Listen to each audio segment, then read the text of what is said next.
Live from Utah's first TV station, ABC4 News celebrates 75 years. Welcome to ABC4 News at 10. I'm Glenn Mills. And I'm Emily Flores. We thank you for joining us. Tonight, reaction from the Richins family after days of rapid developments. 33-year-old Kouri Richins behind bars for allegedly murdering her husband, 39-year-old Eric Richins, and then writing a children's book about losing a loved one. ABC4's Elena Castro joining us live in studio with the very latest developments tonight. Elena. This story continues to develop every day. Tonight, I sat down with the family's spokesperson, attorney Greg Skordas, who said 24 hours ago he had no idea of the media frenzy surrounding this case. The Richins family hired Skordas to be their rep to have a single spokesperson speak for the family on their thoughts and feelings surrounding everything that has happened. The family is very grateful at the efforts of the Summit County law enforcement community, Summit County Attorney's Office for the work that was done. I mean, this is a homicide that occurred just over a year ago. It's taken a long time to get the evidence together and to put together a case, but the case has been filed. The family feels very comfortable that the case is in good hands and that justice will be served. As of now, Kouri Richins has had her first hearing on May 8th, where she was taken into custody. Her next hearing is May 19th. Skordas speaks to what we can expect to come out of that hearing. That will be for the judge to decide under what circumstances she can be released, if at all. So a person is presumed innocent and they may be entitled to bail. The judge will look at the strength of the case and the facts of the case and her prior history and decide whether she is eligible for bail and if she is even in a position to post it. After that, they'll schedule other hearings, including the most important soon hearing will be what's called a preliminary hearing, where the government shows her and her attorney their case. We know Eric Richins died from an overdose of illicit fentanyl. According to Skordas, people have speculated of a potential drug problem Eric may have had to confirm the possibility of him overdosing of his own accord. But looking at documents, there is no history that Eric ever suffered from any substance abuse.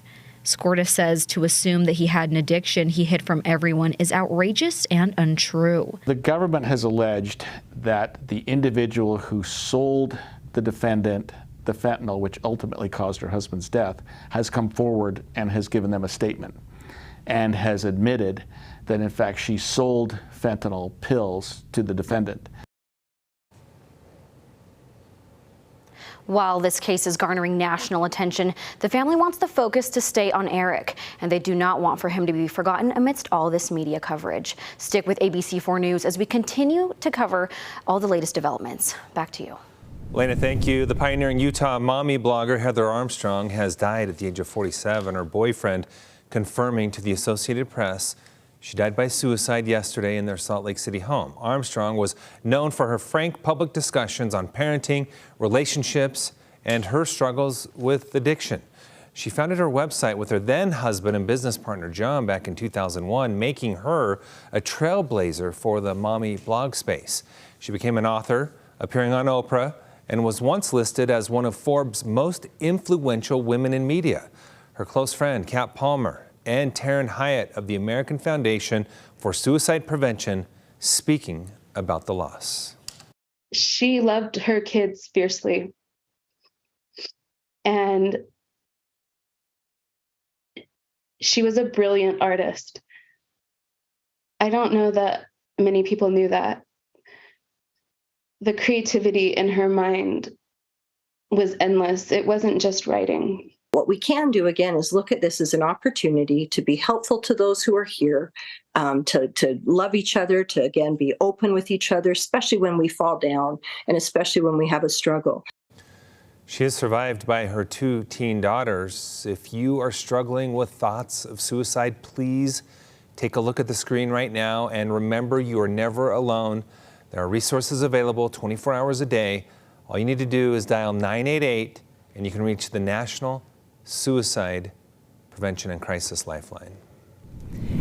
All right, switching gears, Governor Spencer Cox issuing an executive order today requiring water conservation at state facilities with the aim of increasing Utah's drought resiliency. The governor saying in part, quote, while we are thankful for the record-breaking snowpack we received this season, we have to keep up the good work of conserving this precious natural resource. Also saying maintaining and expanding existing water-saving measures will only increase Utah's ability to grow sustainably. Turning now to a first look at the weather forecast, and that's something we all play a role in. Yes, and we can start now our conservation efforts, Alana. Now, water necessary in the desert, and that's exactly what we are. It starts with our lawns. Have you turned on your sprinklers? Ask yourself that question. Division of Water Resources putting out the lawn water frequency map, and as you can see, only Washington County and Grand County need irrigation at this point, and that's one cycle. If you're seeing the gray on this map, you don't need irrigation just yet. If you have spots that look like they need water, you can spot treat them, but it's early and you don't. After record snowpack, have to turn those sprinklers on. Look at the Lake Powell levels. Another reason to conserve, because finally we're actually seeing those numbers going up. This year, we're watching it rise. Bureau of Reclamation saying about a foot a day, which is good news there. We were low. It was also the case up in the Great Salt Lake, something we've monitored very closely. And our reservoir levels, you can see here, fuller than they were, but definitely not to the brim. So conservation incredibly important. Here's those Great Salt Lake numbers, and it's great to see that we're already higher in the Great Salt Lake than where we were last year. We also hit that record low. So yes, conservation so important. Okay, tonight, gorgeous conditions. This is one of my favorite shots here. Ochre sunset caught by Scott Taylor. That cloud cover, we know those storms and showers were clearing as the sun was going down. Storm tracker radar shows us the eastern side of the state still dealing with echoes of moisture. Let's zoom in. Down near St. George, perhaps an isolated shower, and then over in the West Desert as we sweep the region, and then we jump over to eastern Utah, near I-70, over I-70, and down towards Monticello and Blanding, maybe an isolated storm out there. But we are now starting to dry out. Conditions are quieting down. I'm going to let you know how long we'll see this quiet pattern coming up in my full forecast, and we're going to talk rivers. Look at this. High, cold, and fast. We'll look at the current alerts in effect. Glenn, Emily, over to you. All right, thank you, Alana. Well, 13 municipalities distributing nearly 3,000 rain barrels tonight. This just the first of 4 similar events this year, where thousands of Utahns will line up to get their hands on more than 2,900 rain barrels being given out this month. As the Great Salt Lake continues to receive regional and national attention, Utahns turning out in droves to pick up their barrels.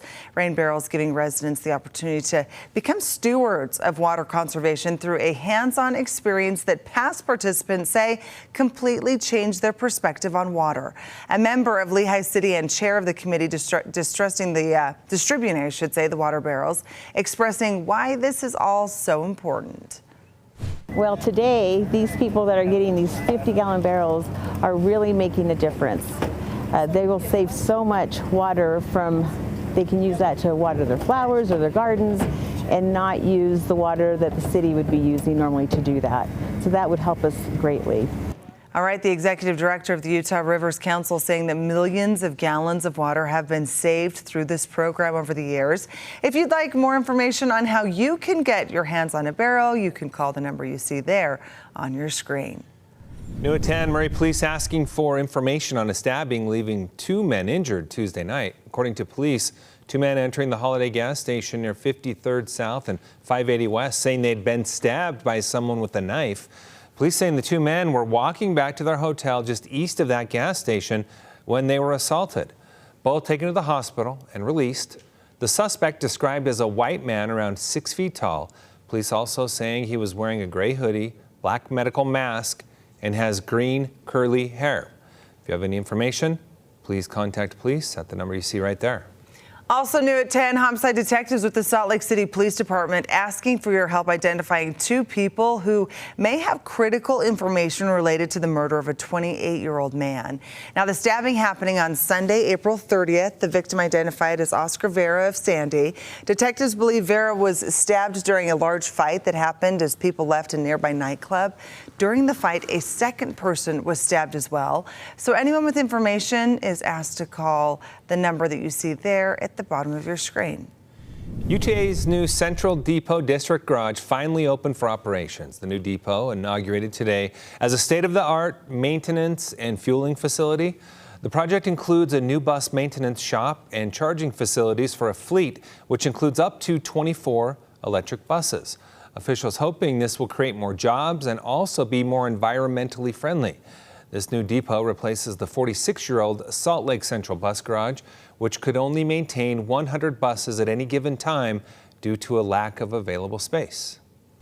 As we look at our next 20 years, about half of our fleet become electric and natural gas buses, shifting away from diesel. We've added bays to allow future expansion. If some point in time we had double-decker buses, these bays are tall enough for service larger vehicles.